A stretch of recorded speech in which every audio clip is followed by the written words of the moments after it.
Nuestra invitada de hoy es una periodista, reportera multimedios, que ha dado cobertura a las alternancias políticas de nuestro país. Ha escrito y registrado el día con día de la construcción democrática de México. Hoy nos presenta su última obra, el libro Xingona, una mexicana contra el autoritarismo. En esta biografía política, la autora, quien ha seguido la carrera de Xóchitl Gálvez desde hace 24 años, antes de que ésta llegara a la política, relata en este nuevo libro su formación en la defensa de los más pobres frente al poder de los caciques, su vida universitaria, su llegada como indígena al mundo empresarial y a la política, sus encontronazos y su elección por el diálogo, sus polémicas y su terquedad, su pasado y sus planes. El trabajo de la autora, que entre otras tareas implicó 10 horas de entrevista a la candidata en 5 momentos diferentes, más las 22 entrevistas con otras personas, arrojan una biografía que tiene por finalidad contribuir al periodismo libre y brindar a sus lectores, a través de 10 capítulos del libro, una entrega con la mejor investigación hecha sobre la candidata opositora. Hoy con nosotros, Ivonne Melgar.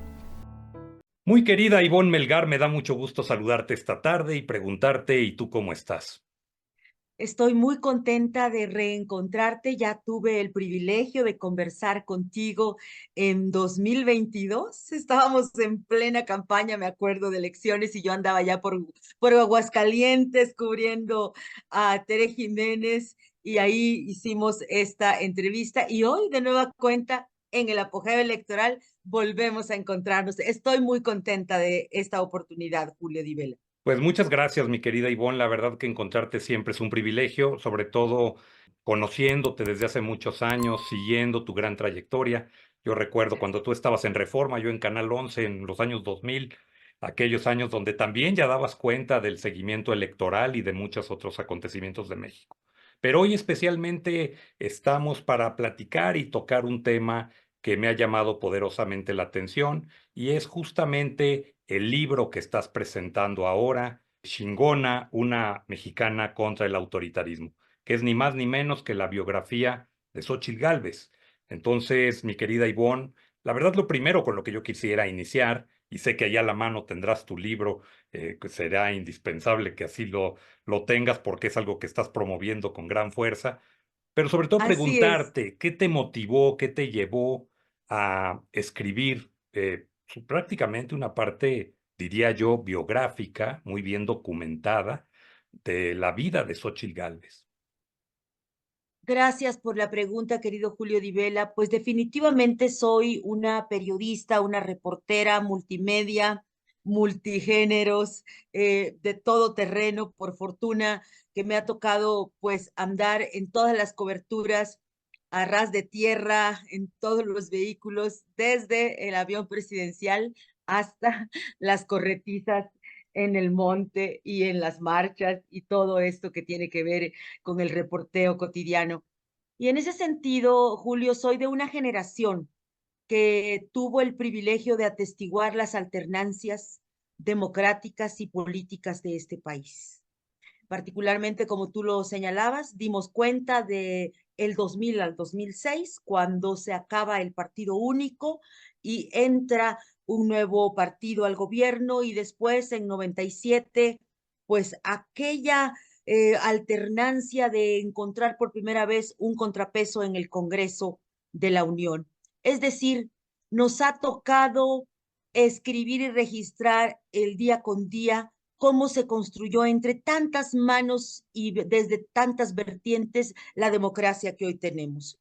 Y desde esa claridad quise participar en documentar de qué estaba hecha la candidata que logró en el resquicio de la ola ciudadana de 2023 colarse a la boleta presidencial de la oposición, una oposición que desde el poder y desde mi punto de vista en este sexenio, querido Julio, se ha querido criminalizar, pretendiendo que el buen periodismo es solo aquel que se suma a la exaltación del poder en turno.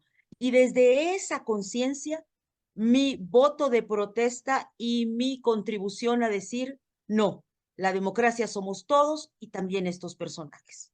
A través del libro puedo observar que pones en marcha lo que tienes muy bien hecho a través de tu carrera en ciencias políticas y que eres una gran periodista, pero utilizas magistralmente el reportaje y la entrevista. Eso lo hemos constatado muchos de los que somos asiduos lectores y Gracias. seguidores tuyos, y utilizas en la biografía una de tus más destacadas habilidades para meterte en esta parte humana de la candidata Xóchitl Gálvez.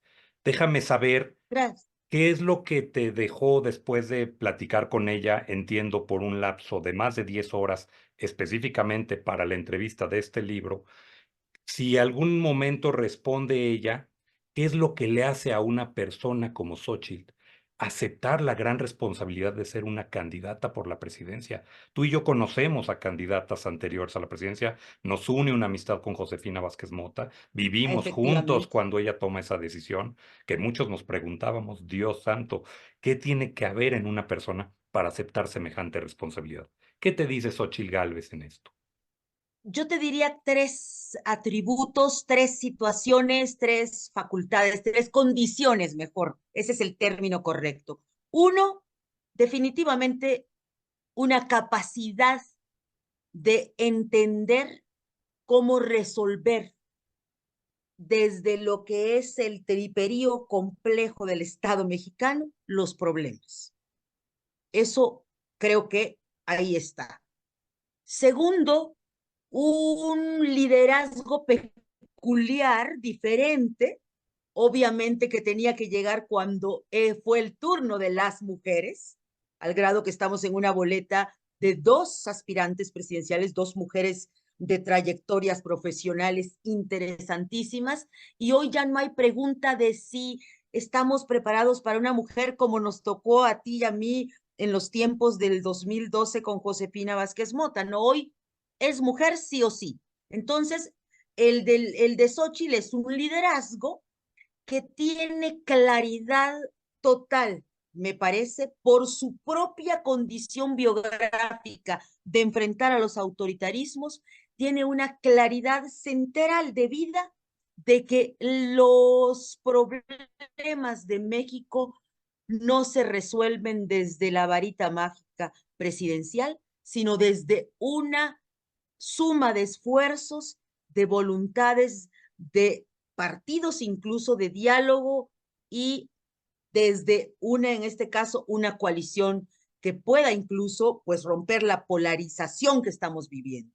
Creo que ese es el otro punto. Y tercero, que es definitivo, que bueno, algunos psicoanalistas dicen ahí, se necesita estar loco, ¿verdad? Para querer un espacio de locura, para querer gobernar un país en momentos tan difíciles para el ejercicio del poder, pero yo te diría, al margen de esas acotaciones especializadas, diría que obviamente una voluntad de poder, un carácter que asume la posibilidad de hacerlo y en ese sentido, pues, el deseo de someterse a esta prueba que lamentablemente yo he dicho, Julio, y creo que Hillary Clinton incluso es prueba de ello y hasta las expresidentas en el mundo, hoy por hoy todavía el ejercicio del poder y la disputa del mismo le rompe el corazón a las mujeres.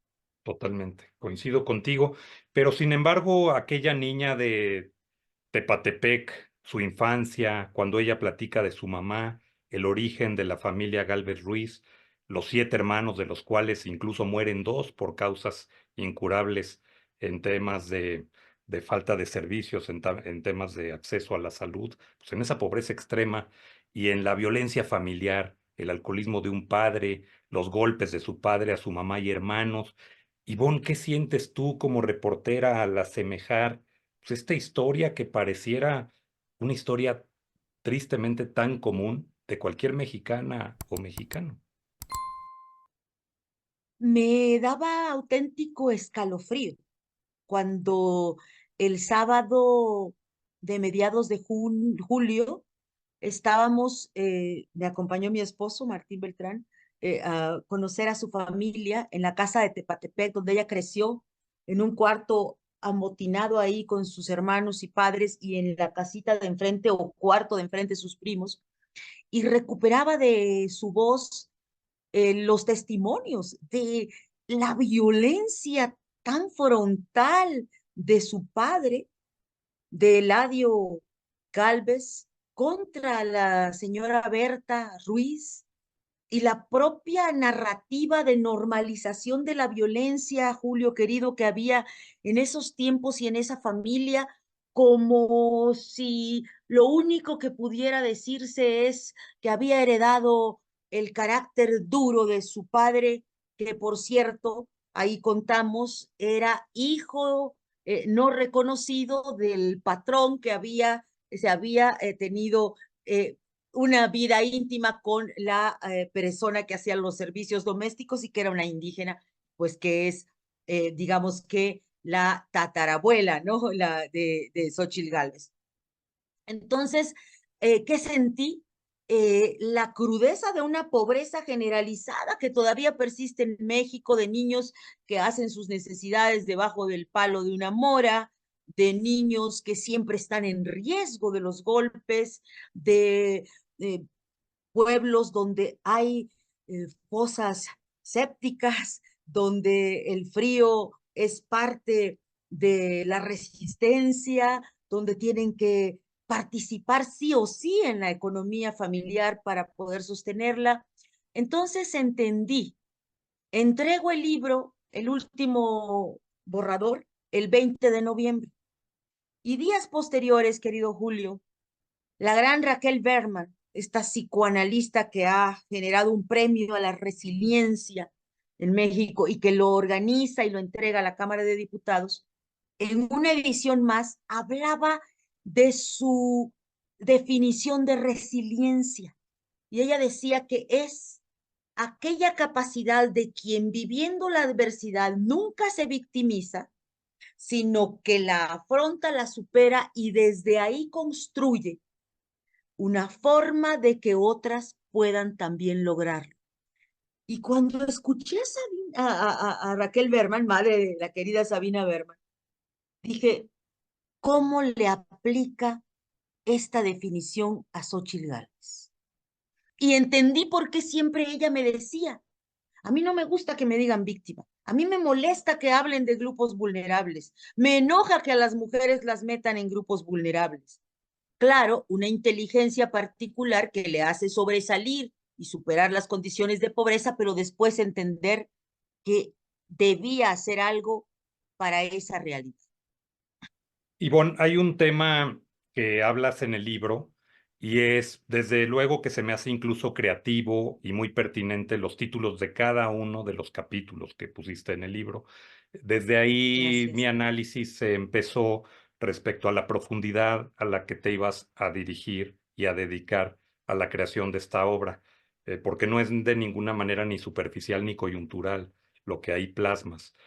Gracias, Julio, por tus consideraciones. Me elogian mucho y me hacen sentir muy tranquila. No, me Te lo quedé. juro que no me escuche el editorial, pero yo siempre digo, si se venden muchos, qué padre, si se venden pocos, qué triste, pero lo que más me importa es que los lectores puedan sentir que es algo digno de leerse. Fíjate que aquí pasa un tema interesante porque cuando te conozco a ti y tengo la oportunidad de conocer también a la candidata y haber convivido con ambas pues, a lo largo de estos años que hemos mencionado, pues creo que tu responsabilidad y tu reto era justamente pues no mezclar el corazón con la emoción, sino realmente con la profundidad de la entrevista y de los conceptos. Y eso es lo que encuentro en el libro.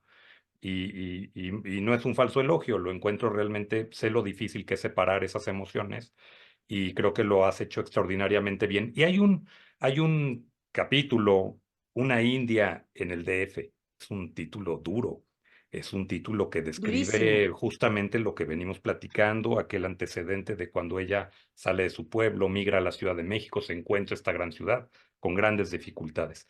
¿Qué encuentras en ese lapso de vida de esa Xóchitl que efectivamente sale de una población, de una comunidad muy pequeña y se enfrenta a la gran metrópoli que aún a las personas más preparadas les puede causar pues gran incertidumbre? Pues imagínate a quien no cuenta con las herramientas para llegar a esta gran ciudad, entender ese mundo cosmopolita, entender los retos de entrar a una universidad nacional, autónoma de México, donde se iba a encontrar diversidad de pensamientos, ideas, personas, que a ti te pasó en aquellos años también cuando llegas a México justamente, y que por lo supuesto. recuerdo con pues, enorme cariño cuando me platicas que llegas a los 13 años, el contraste de tu país de nacimiento y la llegada a México, cuando tú entras a esta facultad. O sea, por eso hago esta y me atrevo a preguntarte este No, no, tipo de cosas. es precioso que podamos compartir esta reflexión tan bonita que me permites hacer.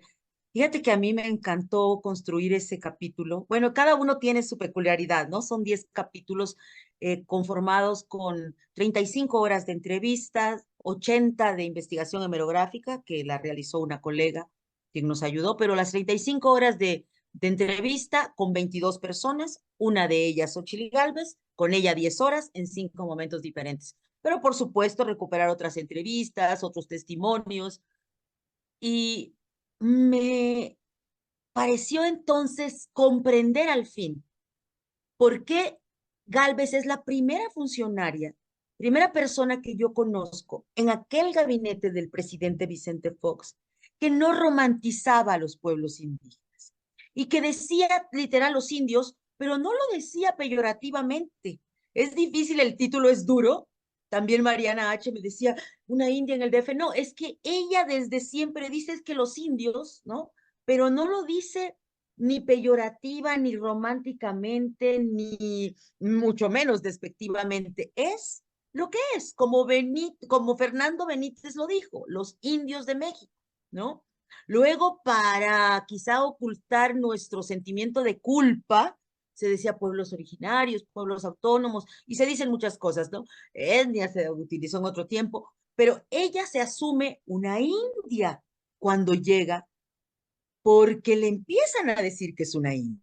En nuestro clasismo, que todavía persiste, la tachan así, pues claro, porque tenía el sonsonete de hablar de un pueblo, Tepatepec, de Hidalgo, porque había convivido con los indios, porque era de unos abuelos autodefinidos como indios, y porque ella empieza a convivir desde la adolescencia con ellos. Y eso también lo pude verificar al visitar el pueblo de Tengansá, que es ahí donde ella realiza sus primeras labores de ayuda, de asistencia a las comunidades con su tía Manuela, repartiendo los desayunos del DIF que se quedaban tirados en la presidencia municipal y luego enseñándoles corte y confección, a vacunar, diversos hábitos, pues que sacaran a aquellas comunidades del ostracismo, de una pobreza marginal. ¿Y qué pasa? Que toca la pobreza en vida por biografía, pero también por esta convivencia, toca la pobreza indígena. Y hay un momento cuando íbamos a Denganzá, querido Julio Di Vela, con su hermano Jaime, que es el militar, que ahí hay personas que me han dicho que faltó más profundizar sobre su hermano militar porque ayudaría a entender esta claridad que la candidata tiene con la relación con el ejército. Iba manejando Jaime Jicotencat se llama su hermano, y Heréndira, su hermana mayor, que es maestra.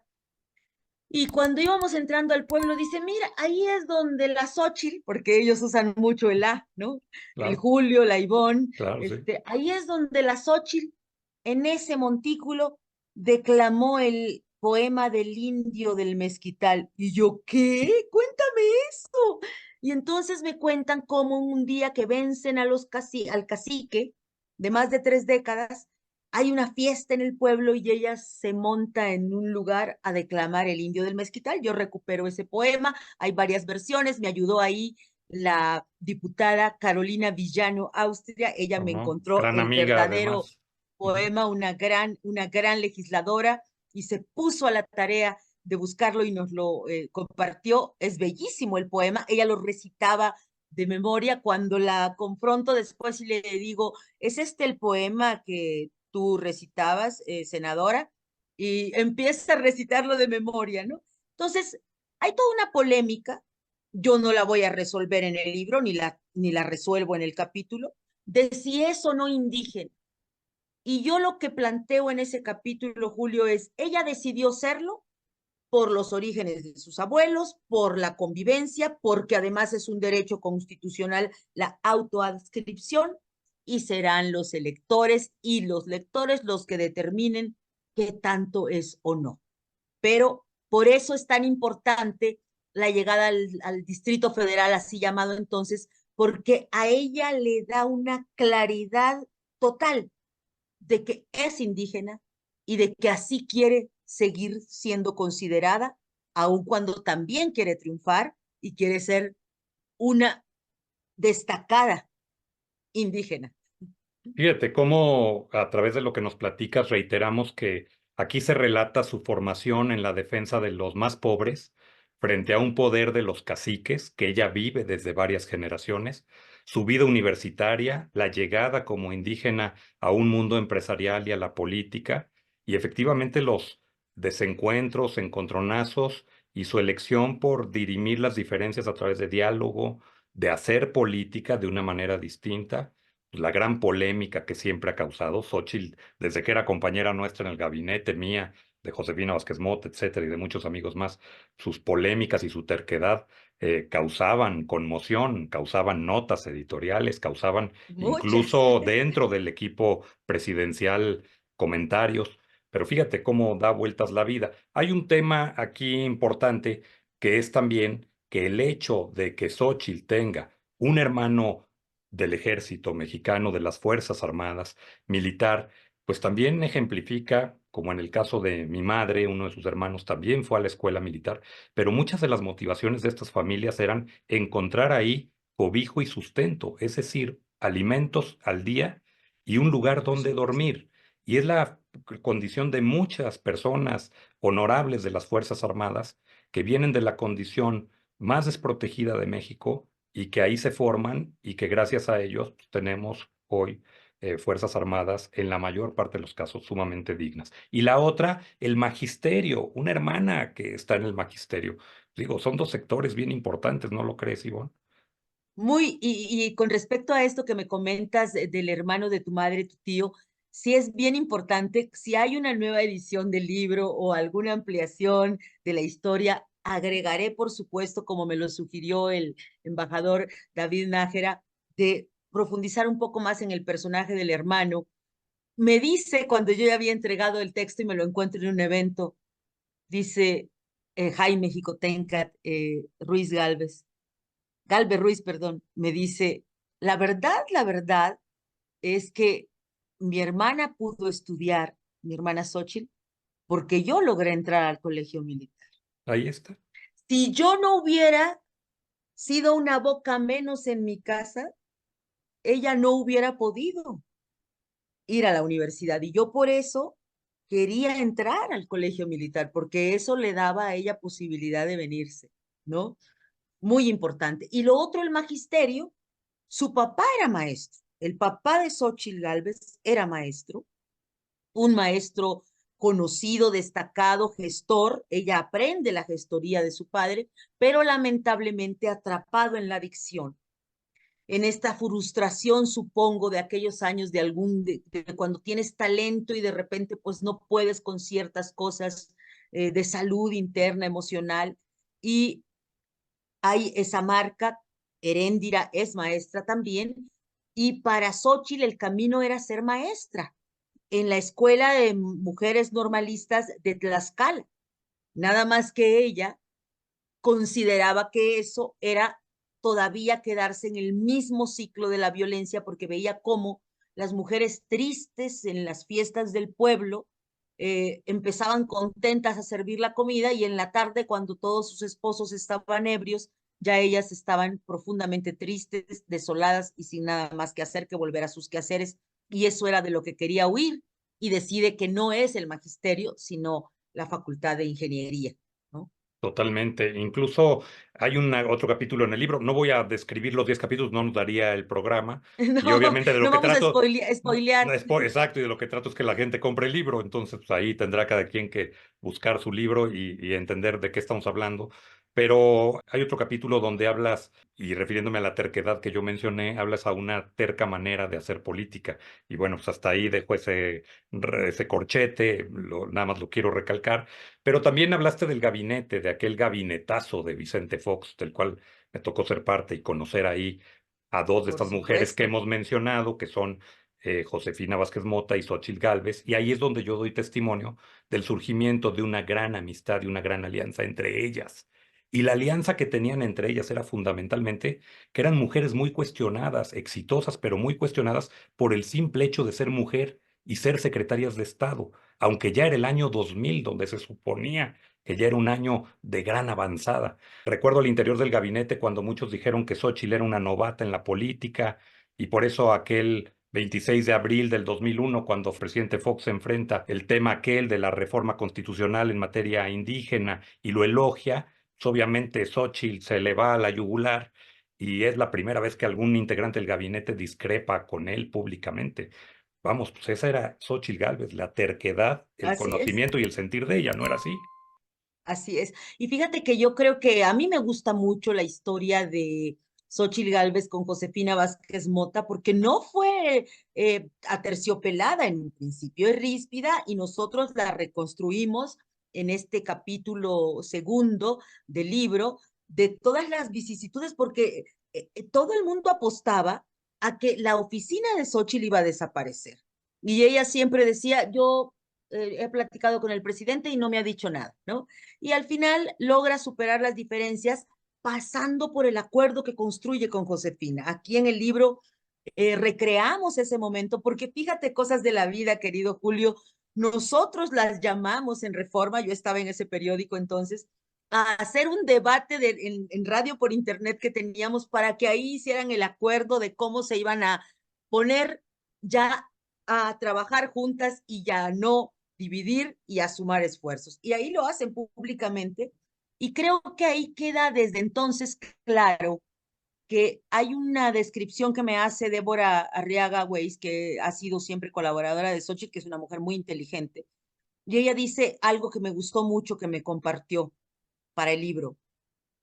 Para Xochitl, nada en la política es personal, pero todo en la política se puede resolver personalmente.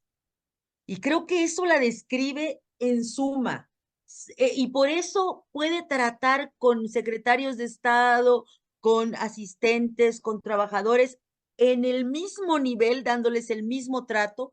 Y a mí me impresionó mucho cómo en el momento en que, desde mi punto de vista, muchos se enojan cuando yo digo esto, pero el calderonismo abandona a Josefina Vázquez Mota en su candidatura presidencial. Xochitl está hasta el final peleando con ella, defendiéndola, creyendo en ella.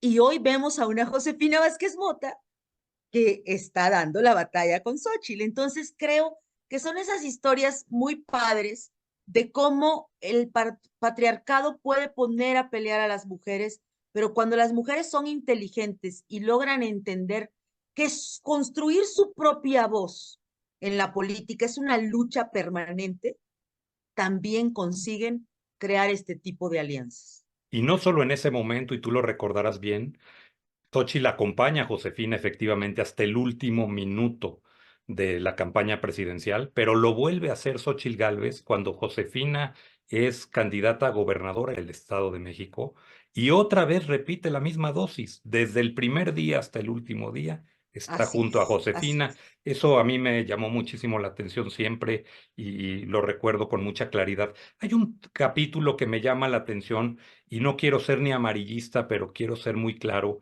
en que en la seriedad del periodismo tú documentas bien. Y es el capítulo 7, La hermana secuestradora. Un capítulo Así otra vez es. con un título duro, con un título que llama las cosas por su nombre en el sentido de lo que la opinión pública ha manejado. Jacqueline Malinali Galvez Ruiz, aquella noticia que tú citas muy bien del 23 de julio del 2012, cuando nuestro amigo y compañero Paco Sea presentó aquella banda de secuestradores en Cadena 3, lo recordarás, aquella banda de Leonardo Sales, el Tolmex, que Así eso la es. hizo a Xochitl blanco de ataques definiendo a la hermana como una secuestradora sin siquiera una sentencia dictada. Tú abordas el tema ahí. Traté de reconstruir en cada capítulo, en cada momento de la vida de la candidata opositora, querido Julio Di Vela, el clima, el contexto y las narrativas que coexistían. Y en este era fundamental contar cómo se contó en ese momento el acontecimiento, cómo lo vivió ella en ese momento y qué dice de eso ahora. Tengo 27 años de conocer a Xóchitl Gálvez, desde el primer día que la fui a entrevistar en su condición de empresaria que tenía una fundación para niños desnutridos en los pueblos indígenas. Y después me la reencuentro como parte del equipo de transición de Fox. Y a partir de entonces hasta hoy, puedo decirte que he tenido una comunicación permanente con ella, sobre todo porque soy columnista. Y como columnista política, pues he cultivado fuentes en todos los frentes y una de ellas ha sido Xóchitl Gálvez y he platicado de todos los procesos políticos, de sus momentos y también políticos electorales. La acompañé cuando fue aspirante a gobernadora, aspirante a delegada, la seguimos, ¿no? Pero fíjate, porque esto sí es importante, nunca y obviamente no recuerdo una tristeza mayor en su vida que cuando detuvieron a su hermana. Yo estaba en Berlín con mi familia en una vacación de verano y tuve la oportunidad de platicar con ella en esas horas terribles y estaba destrozada. Pero nunca jamás, y oía, ¿no? Este 10 de mayo voy antes a ver a mi hermana, paso a Santa Marta, le voy a llevar un regalo, esta Navidad le llevo el bacalao, pero yo nunca le preguntaba detalles, Julio, pero para fines de libro sí. Entonces, esa entrevista la hicimos, fue de las últimas, en el Senado, en el salón que tienen los senadores como un espacio para reposo o refrescarse un poco. Ahí yo nunca había entrado. Ahí hicimos la entrevista. Fue durísimo hacerla. Ah, porque volvió a vivir esas horas de tormento, de vergüenza, de decir que bueno que mis papás ya no están vivos para no vivir esto, este trágame tierra. Ella quería desaparecer, irse a París con su mejor amiga.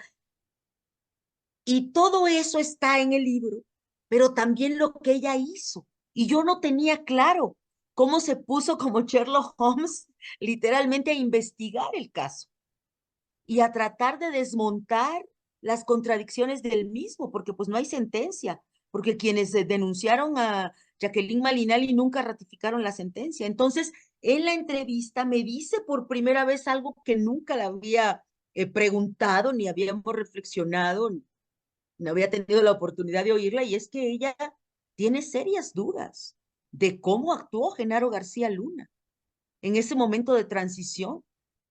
Era la transición de Felipe Calderón Exacto, recordemos que era el a Peña momento de Nieto. transición a Peña Nieto. Xóchitl había sido una gran crítica del candidato ganador Peña Nieto Exactamente. y Genaro García Luna ya estaba bajo sospecha de la gran cantidad de montajes posibles que habían hecho a través de su gestión.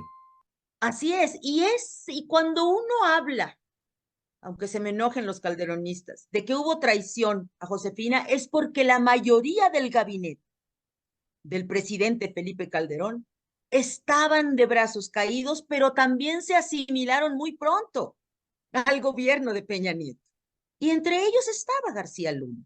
García Luna transita después como un proveedor, consultor de empresarios en ese sexenio, y es en ese sexenio cuando hace riqueza, no antes como empresario, pero bueno, esa es harina de otro costal.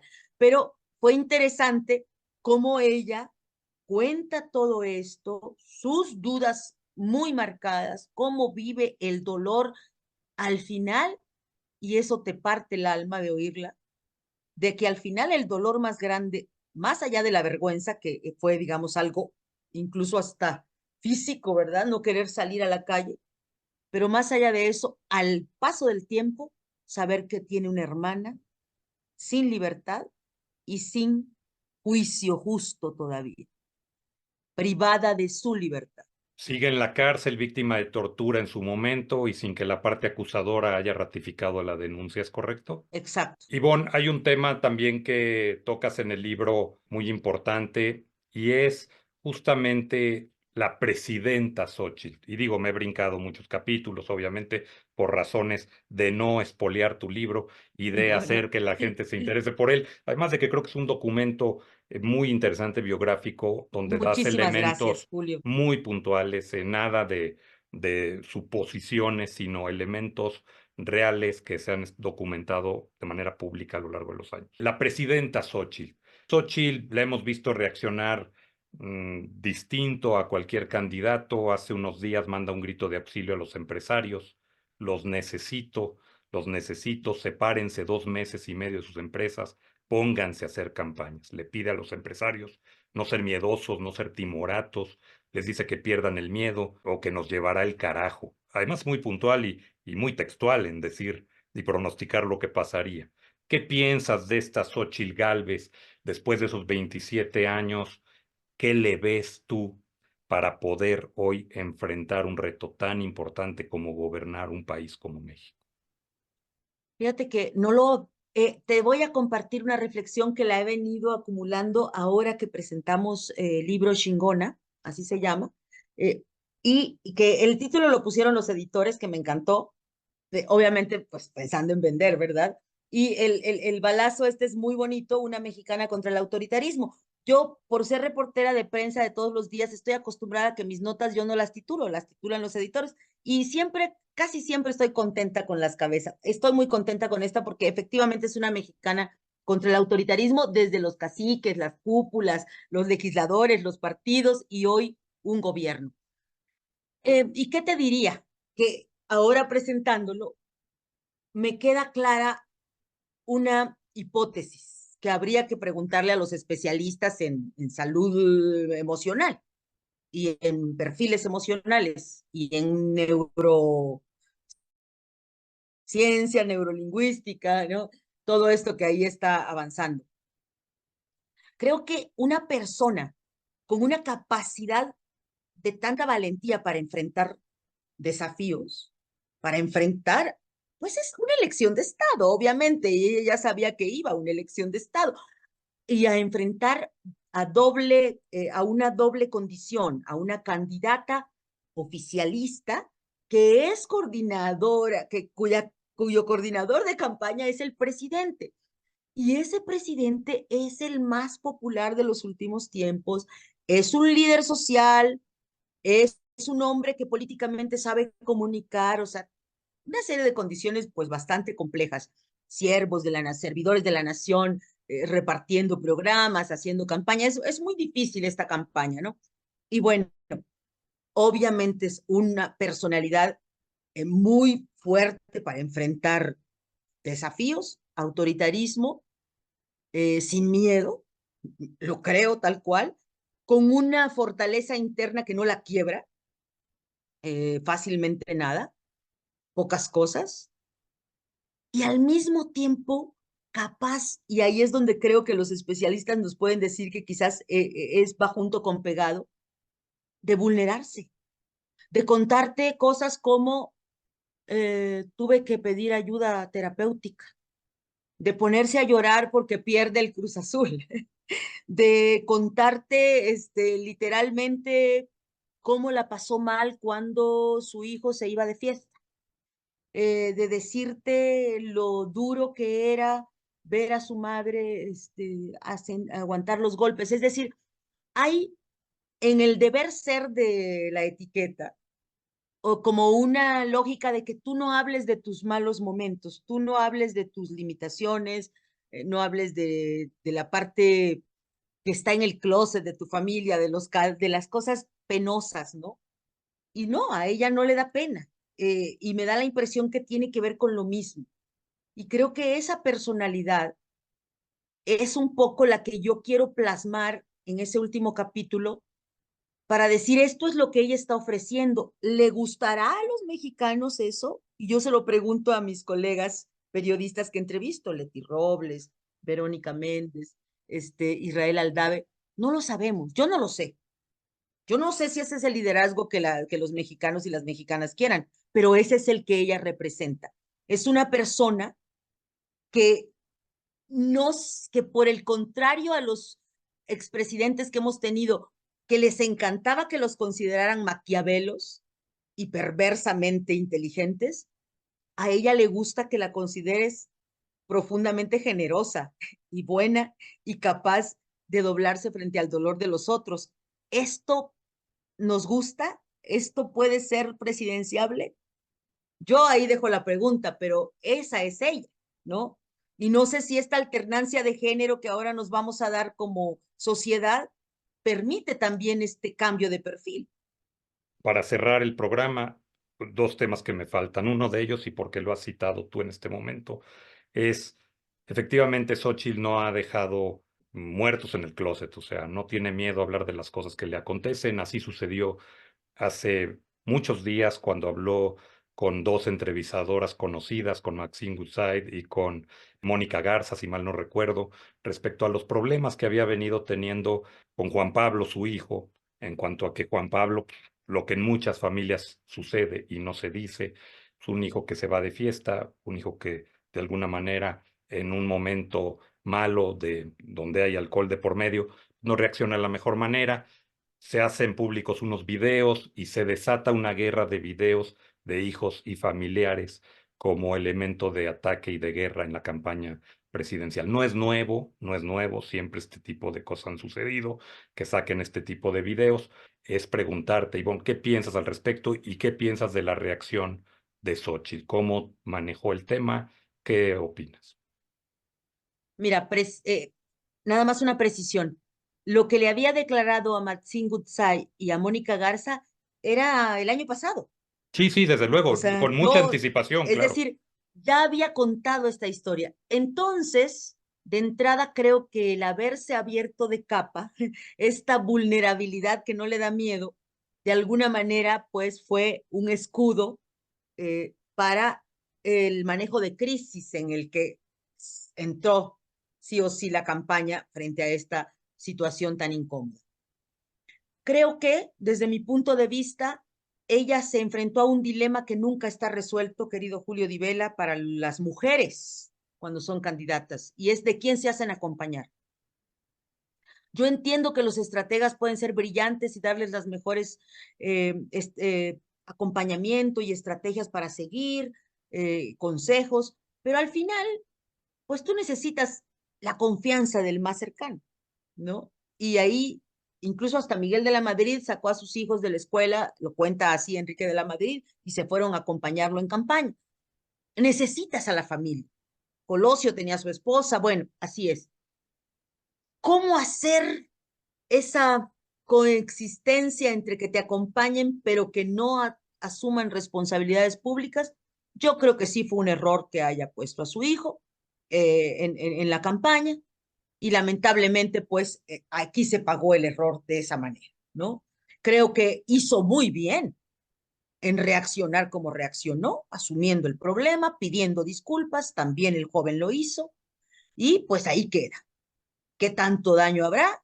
No lo sabemos. Eso es una cuestión que será saldada en las urnas. Considero que sí tuvo la fortaleza de enfrentarlo, pero sin duda alguna eh, quedó en su voz cuando daba las entrevistas, sin ocultar, y creo que hizo bien porque no podemos ocultar eso, el dolor de saber que tu hijo está sufriendo por una situación que ahora le genera consecuencias y en la que no tuvo su mejor versión, por decir algo, ¿no?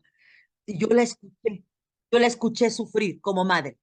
Lo atípico del caso en todo caso sería que alguien salga enfrente y reconozca el error y pida una disculpa. Hoy en este país eso es Así es. absolutamente atípico, ¿eh? Que alguien y que una mamá al hablar de sus hijos sea totalmente clara, decir que hay consecuencias, que hubo una reacción y una corrección en el momento. Así lo había dicho un año antes o en las entrevistas que había dado en su momento cuando sucedió. Así que, pues la verdad es lo sorpresivo, es más bien que ya no estamos acostumbrados los ciudadanos a recibir una sincera disculpa de quien comete un error. Estás diciendo un punto que parece accidental, comentario lateral, colateral, y yo creo que es central. Es que estamos frente a eso en esta elección. ¿Queremos normalizar la violencia y decir que estamos felices? ¿Queremos normalizar la división, la polarización y decir que es mejor eso porque hay derechos y no hay privilegios? Es decir, tocaste un punto clave. Yo creo que cuando Xóchitl decide que sus lemas son verdad, libertad, vida y prosperidad, está contrapunteándose a un discurso que desde mi punto de vista es propaganda y que es hasta incluso posverdad. Decir que no pasa nada, que no hay violencia, que lo vamos a resolver atendiendo las causas, que estamos mejor que nunca. Pero mi duda, queridísimo Julio Di Vela, es que quizás estamos en una sociedad que eso quiere y que quizás eso quiere refrendar. Vamos a saberlo el 2 de junio, pero en esto que tú señalas, ¿acaso es más penalizado, más criminalizado pedir disculpas por una mala conducta que mentir abierta y deliberadamente que vivimos en una sociedad donde en algunos puntos hay violencia, pero no pasa nada?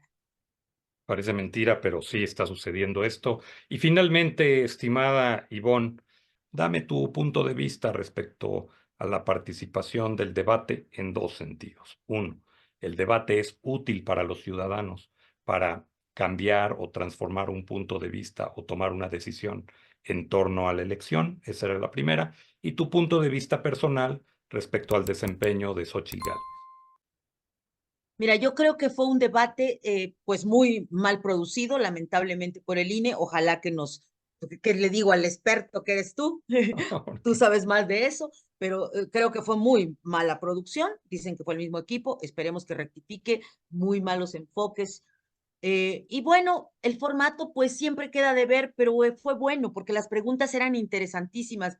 Las preguntas te hablan de una ciudadanía preocupada, una ciudadanía que tiene un diagnóstico de un México con problemas y con déficit, ¿no? Y creo que ahí volvimos a ver esto, una Xóchitl Gálvez intentando poner en blanco y negro el diagnóstico de un mal balance de un gobierno y una Claudia Sheinbaum negando esa situación. Creo que fue muy disciplinada la candidata de Morena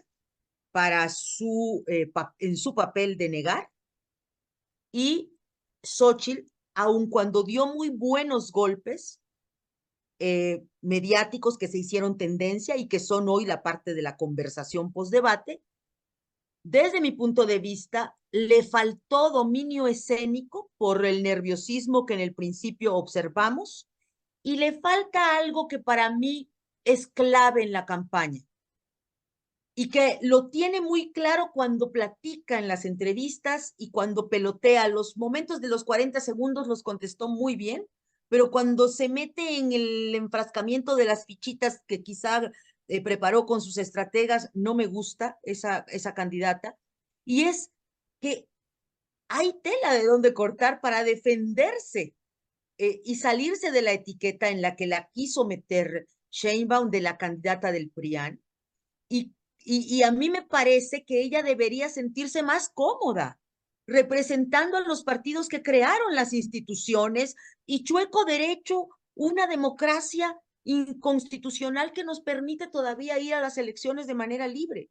Y creo que no ha hecho ese clic entre sus golpes, su biografía, que esa está muy bien, y la narrativa de por qué va como candidata ciudadana siendo postulada por esos partidos. No me gusta que se vea incómoda cuando le dicen que es la candidata del PRIAN. Y más me molesta cuando Sheinbaum está muy feliz con los priistas que hoy la acompañan y los panistas que logra fichar. Entonces sí creo que ahí falta eso, pulir eso, mi querido Julio. Pues querida Ivonne, me da mucho gusto haber podido conversar contigo. Siempre tus planteamientos son muy reflexivos, eres una mujer muy bien informada, que eso me da Muchas muchísimo gusto. gracias. Además de bien informada, una periodista sumamente seria, lo has sido a través de toda tu vida.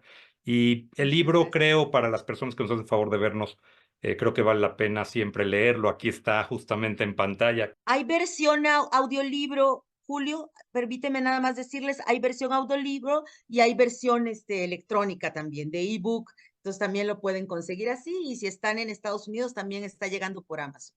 Pues muchas felicidades por este gran logro, Ivonne. Le Gracias. dedicaste muchísimas horas, mucho tiempo. Has estado en el año 2022, también publicaste el libro Mexicanas en pie de lucha, que ya hablaba mucho de tu pensar en este tema de la oportunidad hacia las mujeres. A mí me da mucho gusto que no quites el dedo del renglón.